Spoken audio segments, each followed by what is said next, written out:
Hi everyone. As a psychologist, I often get asked this question that you meet so many people, you meet people from all diverse backgrounds, different age groups. So if you had to give one advice for a happier, content life, what would it be? And when I think about it, amongst all the very things that impact our sense of happiness and self-fulfillment, I think one important thing that I have to say it out loud, which is our relationship, the relationship that we have with ourselves. Because no matter how much success we get, no matter what we achieve in life, if we don't have a good relationship with ourselves, if we don't feel good enough, we're always going to feel like an imposter no matter what we do. Hence, today's theme being painting portraits, I thought it couldn't be a more apt time to talk about paint better portraits of ourselves that can have a better relationship with our own selves. So in our day-to-day lives, we often think that our actions, behaviors, and decisions are often a result of the day-to-day experiences are a result of actions, behaviors, and decisions that we make throughout a day. And that's not necessarily wrong, but we miss out an important element, which is our actions, behaviors, and decisions are actually based upon the experiences that we've had in all throughout our lives and the stories that we tell about those experiences to our own selves. In fact, change your story, change your life. It's basically, research tells us that the stories that we tell about ourselves, the way we interpret our lives, interpret our situations, that has such a huge, profound impact on how we see ourselves and what we think we can become. So our brains are actually programmed to make sense of everything that is happening around us. And it does that by creating meaning out of those experiences, by creating stories. So there's this powerful quote, the stories we tell ourselves about ourselves determine the quality of the selves we imagine we are. And this is so powerful that so many research and studies have confirmed that the way we think of our stories can really impact our lives ahead of us. So one such study is by Kate McLean. It talks about that the stories we tell about ourselves reveal ourselves, construct ourselves, and eventually, yeah. So it brings me to this statement that the difference between despair and hope often boils down to different ways of telling stories from the same set of facts. And when I look at my life, where I am today, and when I reflect upon my journey to where I am today, I couldn't but agree with this statement more, because all of those significant moments of my life that has helped me be where I am today has actually been a result of the way I made sense of things that has happened to me. So I thought, why not share some insights that can help you paint a more empowering portrait of yourself today. So the first thing, are you a victim or a hero? I remember when I was pursuing my master's, we have a course called PIDC, which is Personal and Interpersonal Development of a Counselor. And that course is basically, the objective is to help us be more introspective and reflective and grow both personally and as a professional. So most of those classes were around reflective activities that we had. And at one such day, we had an activity where we were given plain sheets of paper and we were given art material, and we were asked to literally paint a portrait of ourselves in a way that depict ourselves in the way we saw ourselves. And I distinctly remember that I drew a flower, and there were other elements present as well. There was, rain, thunder, there was also thorns around, and there were like insects and butterflies. And then I think I was asked that, okay, what does it depict, or what does it represent? And I talked about how the flower, the fragile flower, actually represents me. And all of these elements around represents all the adversities and hardships that I have gone through that has, sort of pulled me down. And to which my supervisor responded that, okay, why do you see this flower as fragile? And it made me wonder for a moment, and I didn't know how to answer that. But then she went on to say that from where I see it, I see this beautiful flower blooming and growing despite all the hurdles that exist around the flower. And that was such a pivotal moment, because I was like, it is the same portrait, And the way I looked at the flower was so different than the way my supervisor saw it. And that also sort of changed the way I was looking at myself and my story and my past. And I realized upon further reading that I think what I had was a victim mindset. I was looking at myself as a helpless individual to whom bad things happen, and I was just almost pitying myself. And obviously that narrative was so disempowering. But the moment when I thought about what the supervisor said, and I realized that, okay, well, I'm actually not a victim, I'm actually a fighter, because I've fought through those circumstances. I have pulled myself up despite all of those hurdles, and here I am today. And that narrative sort of changed the way I looked at myself. And now in hindsight, when I look back, that was such an important turning point, because it really helped me be a lot more confident, a lot more secure as an individual. So, in fact, when I look into the definition of victim and look into the definition of survivor, I think it's so interesting that even in grammatical terms, when it comes to the victim, it's like victim is an object of the sentence, it's not really the subject. And when it comes to the survivor or a fighter, it is the subject of the sentence. So, ladies and gentlemen, do you want to be an object of your story, or do you want to be the subject of your story? I think I'll leave the choice up to you. Moving from blame to accountability, well, I think when we go through difficult times, it is so natural for all of us to blame it on other things, on other people. It could be, blaming our parents, it could be blaming our partners, blaming our astrological charts and our stars. And if we can't think of anyone to blame, well, we can even blame the weather sometimes, right? So blame is something which is very inherent part of us. In fact, there is a biological aspect to it as well, that recent studies suggest in the Duke University shows that positive events are processed by the prefrontal cortex, which takes a while, and it tends to conclude that good things happen by fluke. Whereas negative events, on the other hand, are processed by the amygdala, which controls our fight or flight response, and amygdala usually concludes that bad things happen on purpose. And it comes to this conclusion lightning fast. So bad things must be happening because of so and so person is something which we are also biologically conditioned to do. But what happens when we get into that blame game? It's quite interesting, because I was also sort of in that blame game back in so many different aspects of my life. And one such time was when I was in my undergrad, and I happened to take up a course which I did not really want, but upon my family's insistence, I ended up taking it. I felt like I didn't have a choice, and I ended up taking it. But after that, I saw that I didn't even really try and see whether that course was something that I liked or not. I almost did not even give it a chance, because I just felt like that, okay, no, they are responsible for making me take this course, and I don't like this course. So yeah, my life is doomed. So that entire year in college, I remember I barely attended any classes. Only when towards the end, I reached that place when suddenly it hit me that, okay, what am I doing with my life?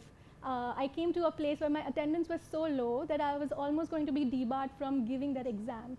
And what that meant was me becoming a dropout of college. So that sort of shook me up and made me realize that, okay, while taking this course may not have been my choice, and it's easy to put the blame on my family or my parents, but honestly, what I chose to do with it was something that I still had a choice over.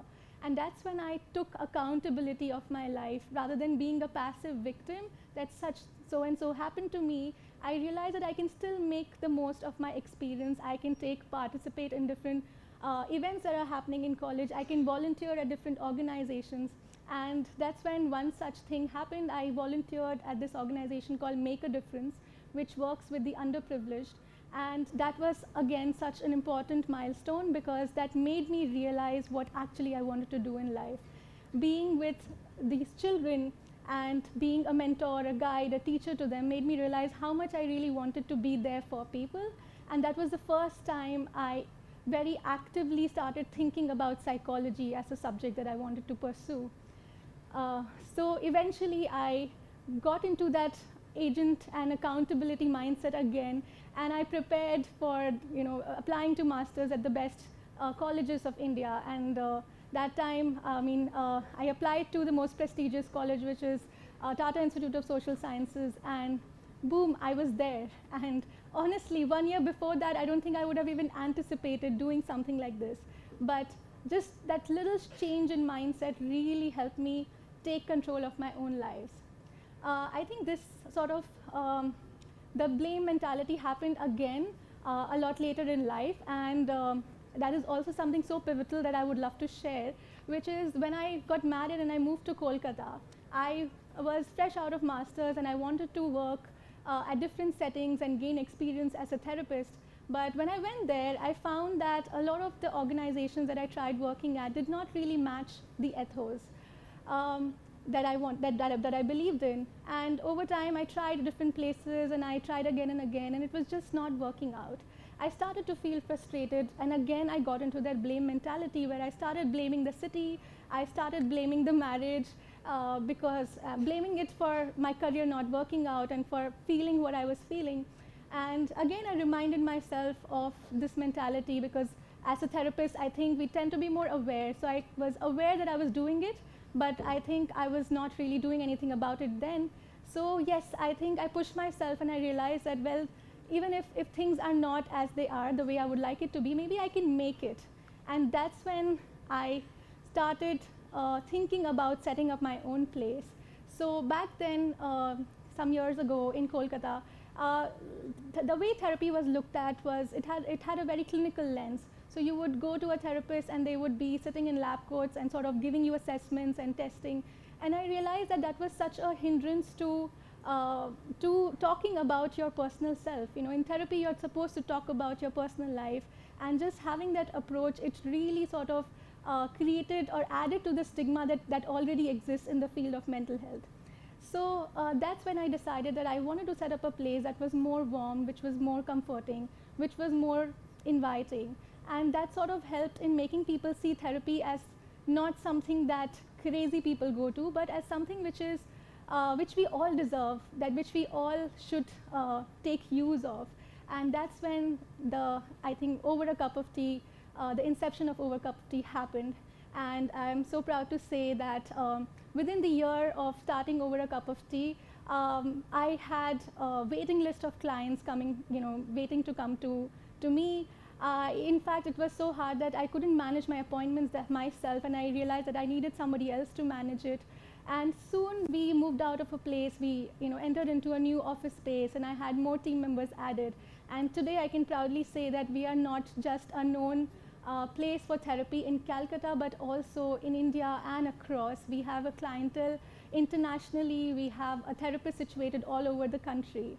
And that happened only because a small change in mindset shift, which is moving from blame to accountability. Another thing is judgment versus curiosity. Well, I feel this is so important, especially when we're talking about a relationship with self. I think we all know that when we are in an environment that's very toxic or that is putting us down, it can be so impactful in the way we see ourselves. We all agree, right? When we are in a work environment and our boss is constantly putting us down, it's not a very healthy place to work in. But imagine if we are in that environment 24/7. Do you realize the impact it can have on you? Well, I think there is one person that we do talk to 24/7, and that is the self-talk that we have with ourselves. Even when we are sleeping, our brain is still active and our conscious mind is interacting with the unconscious mind. So the way we talk to ourselves can have such a huge impact on the way we feel about ourselves. And hence, the best place to actually figure out or notice how you talk to yourself is when you make a mistake, when you falter. So next time you falter, try and observe how you're talking to yourself. Are you the one who says, oh my God, I'm so stupid, what's wrong with me? I'm such a failure, I'm such a loser. If this is your self-talk, then you know that you are judging yourself. You are being extremely critical. But when we make mistakes, the other alternate way that we can look at that mistake so we can grow from it is by being curious about it, by asking ourselves questions that, okay, what led to this outcome? what is my responsibility? Is this a pattern? What can I learn from this? Where do I go from here? And these questions can really give you so much information about what went wrong and how you can better yourself, rather than the previous mindset, which can help you just ruminate over how bad you are, right? Another thing where we use judgment often is when we look at our past actions and behaviors. Very often, I think we're all like, I think here 20 something here. So when I'm sure that when you look back upon your past, there could be certain embarrassing moments that you feel stupid about today. Maybe you judge the 13-year-old, how that child sort of behaved back then. But when we think of it, isn't it unfair that we are judging 13-year-old, like a 20-year-old judging a 13-year-old? Because, well, at that point of time, whatever actions you took, you did based on the information you had then. Today you might be wiser, today you might be more aware, but at that point you weren't, and you did the best you could. So anytime, I think when I find myself ruminating over something that I did in the past, which I am not very proud of, I remind myself that I did the best I could at that point, given the resources or information that I had. And well, if that was a mistake, then maybe I can learn from it and prevent that from happening now. Context is important. I think we all agree.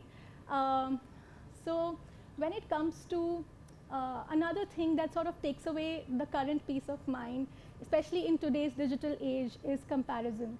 The moment you open your phones and you see social media, you see your colleagues, your friends putting up glamorous pictures of themselves doing amazing things in life. And obviously, you can't help but compare yourself and feel low about yourself sometimes, right? And this has become such a constant that every day you're feeling that, and the kind of impact it can have on mental health is huge. It can really make you feel so insecure about yourself. So how do we really deal with comparisons? Well, firstly, let's understand that even according to social comparison theory, the psychologist Leon Festinger talks about this, that human beings will compare themselves for self-evaluation, like it's inevitable. So let's get that out, that okay, it is going to happen, it's very natural. But so we need to learn how to deal with it better. Yeah, of course, it can be an upward comparison, it can be a downward comparison. So talking about comparison, I think asking myself about the context, which is that usually when we are comparing, we look at the outcomes of people, that okay, so and so has achieved this and I have not achieved that. But isn't it fair that we also compare all the other things, all the other life experiences that this person has had and I have had? Isn't it fair that we also compare the privileges that this person could have had and I didn't have? And also the opportunities that I have had and this person has had. So when we are comparing, let's try and not forget the context of where I come from, because we are all unique individuals. We've all come from unique experiences, and it's really unfair to compare yourself with other people with totally different stories and experiences. But having said that, this is not to sort of give excuses to ourselves and like sort of not push ourselves to do better and to grow. So the best person to compare yourself rather is you yourself. Comparing yourself with who you were yesterday to who you are today, and seeing whether there has been growth or not. So even for me today, when I find my colleagues, I find other psychologists doing amazing things, it can sort of, whether being as an entrepreneur, as a psychologist, it can sort of be hard-hitting, and it can be inevitable to not compare. But I think I remind myself that, okay, I need to see whether I am progressing or not. And that marker really helps me be grounded and be centered in my day-to-day. Growth versus fixed mindset. I think a lot of you may have heard about it. It's something that has been talked about a lot today. To those of you who don't know, very simply put, a growth mindset and fixed mindset is basically a fixed mindset is when we think of talent as set. We feel like either we know something or we don't. So people with fixed mindset, often when they try something new and then they don't get it in the first time, they feel like, okay, this is not for me, and they give up very easily. Whereas a person with a growth mindset, they believe that talent is something that can be worked upon, that can be improved upon with hard work and with consistency. So when they find something that they cannot do, they tell themselves that, okay, I can work on it and I can get better at it. So there are so many ramifications of this mindset, because even when it comes to comparison that we talked about, whenever a person with a fixed mindset looks at people who are doing amazing things, they feel jealous and they feel envy. Whereas people with growth mindset, when they see inspiring people, they feel inspired by it and they feel like, okay, wow, I would also love to do something like that, so let me try and work on it. So according to, yeah, we've already talked about this. There are also other things about the fixed and the growth mindset, that it helps us sort of know that if there is any challenges, any struggles that we are facing today, and especially in my context, whenever I come across, like, being an entrepreneur, I know it comes with a lot of struggles, it comes with a lot of new things that I don't know before. I think having an approach of a growth mindset helps me. So whenever I find something that I cannot do, I tell myself that I cannot do it yet, but going forward, I can put in my hard work and I can learn to do it. So having said that, I think the theme being painting portraits, I urge you all today that I hope you intentionally can look at yourself and the stories that you are telling yourself about your life experiences. And I hope that story that you paint can be more empowering, can be more of stories of autonomy and stories of agency. Because who we are, but the stories we tell ourselves about ourselves and believe.